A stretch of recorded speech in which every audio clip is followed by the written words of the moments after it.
Voici les éléments dont vous aurez besoin pour fabriquer vos masques. Commencez par découper un gabarit en carton de 18 par 22. La marge de couture d'1 cm est comprise dans ces dimensions.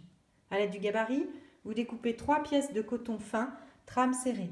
C'est-à-dire que quand je regarde le tissu, même de près, je ne vois pas le croisement des fils. Contrairement à ça, par exemple. Vous voyez, ça ne convient pas. Trame serrée, c'est ce genre de coton-là, de coton fin. N'utilisez surtout pas de molleton, de sweat, de t-shirt, de jersey, pas tous ces tissus-là qui vont retenir l'humidité. C'est une très mauvaise idée. Ensuite, on a besoin d'un gabarit carton de 3 par 16 qui nous permettra de créer la petite coulisse dans laquelle on glissera un fil de fer de 1,5 mm d'épaisseur.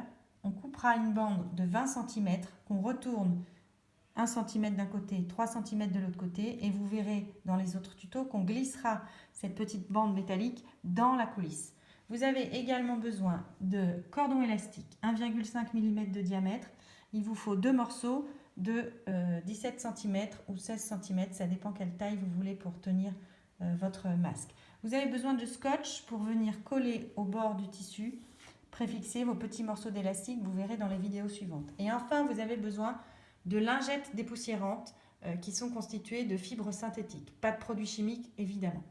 Voilà, on découpera dans les lingettes dépoussiérantes une pièce de 14 par 12 qui servira de filtre comme vous le verrez dans les vidéos suivantes. Et bien il n'y a plus qu'à vous y mettre.